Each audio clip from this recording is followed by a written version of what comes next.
साथीहरु, आजको भिडियोमा मैले तपाईहरुलाई Autodesk Maya मा हो बनाउन सिकाउने छु अथवा कोदालो अथवा कुटो जे भन्दा पनि भयो। र यसलाई बनाउनको लागि सुरुमा हामीले एउटा क्यूब लिन्छ। यो क्यूब लिसकेपछि फ्रन्ट भ्यूमा गए र यसलाई मुभ टुल लिएर माथि लिएर जान्छु। त्यसपछि स्केलिङ टुल लिएर यसरी स्केल गर्छु। एक्स होल्ड गरेर यसरी स्केल गरे। त्यसपछि ठिक्क साइज बनाउनुस्। त्यसपछि फेस मोडमा गएर यति पार्टलाई यसरी सिलेक्ट र शिफ्ट प्रेस गरेर यतिलाई डिसेलेक्ट। र अब मुभ टुल लिएर शिफ्ट अनि एक्सट्रुड यसरी भर्टेक्स मोड, यो भर्टेक्सलाई माथि, यो दुईटालाई अलिकति भित्र। फेस मोड, त्यही फेसलाई मैले फेरि एक्सट्रुड गरे। आर स्केल मुभ तल अलिकति अगाडि यसरी। यति लिसकेपछि एकबाट अब्जेक्ट मोडमा गए र यसलाई 3 प्रेस गर्छु। यस्तो बन्यो 1 र इन्सर्ट एज लुपमा गएर यहाँ एउटा एज लुप, यहाँ तल एउटा एज लुप, यहाँ माथि एउटा एज लुप यति राख्दिए। फेरि एकपटक 3 प्रेस गरेर हेर्छु अब्जेक्ट मोडमा गएर। त्यसपछि यस्तो आयो। यो हाम्रो अलिकति राम्रोसँग बनेको छ र यसमा हामीले अझै चेन्ज गर्नुपर्ने छ।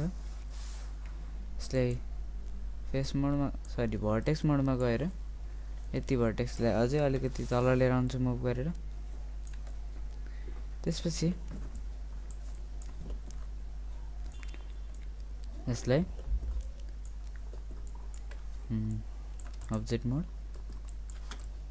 फेरि इन्सर्ट एज लुपमा गएर अझै एउटा एज लुप यहाँ राख्दिए। अब 3 प्रेस गरेर हेर्छु, कन्ट्रोल जेडै गरिदिए, यति नै ठिक छ।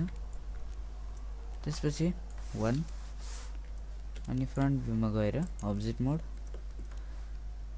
र अझै एउटा क्यूब क्रिएट गरे। मुभ गरेर स्ट्रेट माथि लिएर आउँछु। आर स्केल 4 प्रेस गरेर हेर्नुस् र यसरी स्केल। अब यति भित्र आइसकेपछि यसलाई शिफ्ट यसलाई सिलेक्ट गरेर मेश, बुलियन्स र डिफरेन्स गरिसकेपछि अब्जेक्ट मोड, त्यसपछि पर्सपेक्टिभ र 5। अब मैले यसलाई 3 प्रेस गरेर हेर्छु कस्तो बनेको छ। ठिक छ। त्यसपछि अब 1 मेश र स्मुथ गरेर हेर्छु। मेशमा गएर स्मुथ एकपटक स्मुथ डिभिजन 3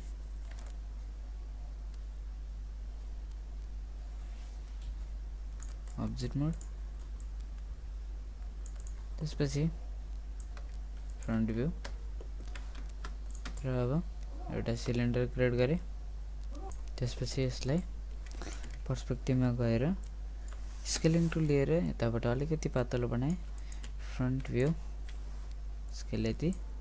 अब यसलाई पहिला मुभ गरेर माथि एडजस्ट गर्नुस्। भर्टेक्स मोडबाट तलकोलाई सिलेक्ट र स्ट्रेट तल लिएर आउनुस्। यसरी कति साइज तपाईलाई चाहिन्छ त्यही अनुसारको यसरी लिएर आउनुस्। अब्जेक्ट मोड, पर्सपेक्टिभमा गएर हेर्छु यसको फिटिङ साइज आएको छ कि छैन। आएको छैन।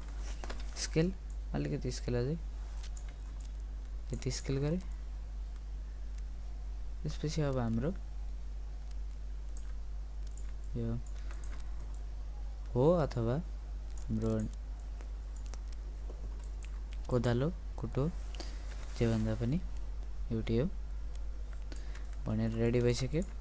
र अब यसलाई हामीले कलरिङ पनि गर्नुपर्ने हुन्छ। कलरिङको लागि यसलाई वुड कलर राखिदिन्छु। तपाईले टेक्सचर राख्न चाहनुहुन्छ भने यहाँबाट फाइलमा गएर टेक्सचर लोड गर्नुस् अथवा मायाकै कलरबाट पनि राख्न सक्नुहुन्छ। यीबाट कलरमा त्यसपछि वुड कलरमा गएर यहाँबाट वुडको एउटा टेक्सचर चुज गर्छु।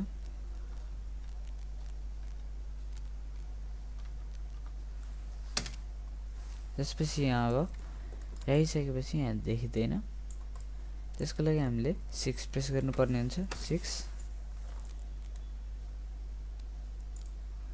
त्यसपछि वुड टेक्सचर अलिकति राम्रै छ, ठिकै आएको छ। यसलाई यतिकै नै छोडिदिन्छु। त्यसपछि माथिको पार्टमा चाहिँ मैले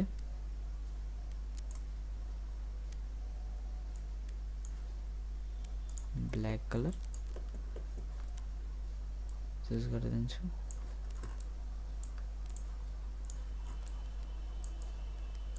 त्यसपछि यसको अलिकति तलको पार्टलाई बढाउनु पर्छ। यो दुईटैलाई सिलेक्ट, अब त्यो लास्टमा कम्बाइन गर्दा हुन्छ र अब चाहिँ जत्रो साइज बनाउनु छ त्यही अनुसार यसरी स्केल गर्न सक्नुहुन्छ। यसलाई एक्स होल्ड गरेर यसरी स्न्याप गर्न सकिन्छ। ग्रेडमा यसरी स्न्याप गरिदिन्छु।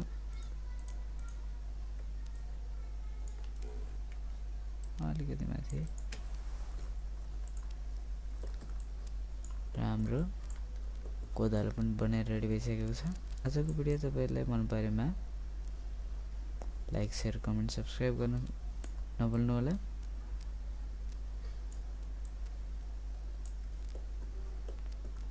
र तपाईलाई केही कन्फ्युजन छ भने कमेन्ट बक्समा कमेन्ट छोड्न सक्नुहुन्छ।